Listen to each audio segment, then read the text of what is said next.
So, der Text heißt, My heart is a typewriter. I'm not just a poet, I'm a person. I'm a poem, rather, consisting of 1,000 little letters and words, held together by the mere fact of my existence, and this tense is illusionary, because it is the present, and who am I to make statements rather than to dream? And it seems like we forgot how to do that sometimes. And I always had a special interest in the life of others, and the fact that this rhymes is just a coincidence, and so was my birth. And so was yours. My heart is a typewriter, punching one letter at a second, sending messages and unheard quotes from a bloodstream I'm still about to stumble upon in lonely nights with nothing but myself and a pen and paper. And later, the typewriter at times will miss a beat because its color ribbon had to be replaced because a love has faded like the intensity of ink. And I think that it is the same with everything you get so used to sometimes, but I will never get tired of this world. My mom gave birth to me at 2.5 months early because I, 12 inches tall and by 24 ounces very fragile and small, could not wait to see what life had in store for me. 28 years later, I see that the stores I was hoping to find back then are sometimes locked, like the Become What You Want store, the Be Who You Are store, and the Say What You Want store has very limited opening hours in some places, I was told recently.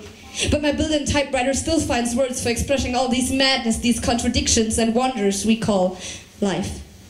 My words began to walk the moment I could talk, and I could talk fast, so my parents had trouble catching up with me at times. While my mother tried to teach me how to set one foot in front of another, my mind was competing in a freaking marathon, sucking in each impression of new sound, new colors and new faces. And it still races today. Not so fast, but still at a good speed. And the need for sensing the world around me in all its parts is still there. And sometimes this is easier said than done.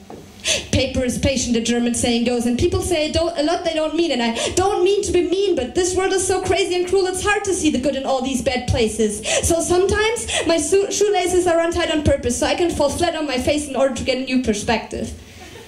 At 13 my mom told me, "You're lucky that you haven't lost your eyesight at birth, so promise me to never walk through this world turning a blind eye." And I think it's the only promise I ever kept.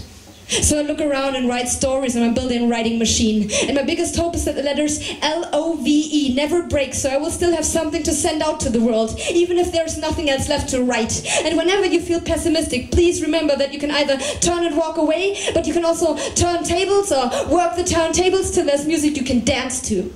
So change the station, change the rhythm. I know it's hard to change something you've gotten so used to, like breathing. It's so hard stopping it.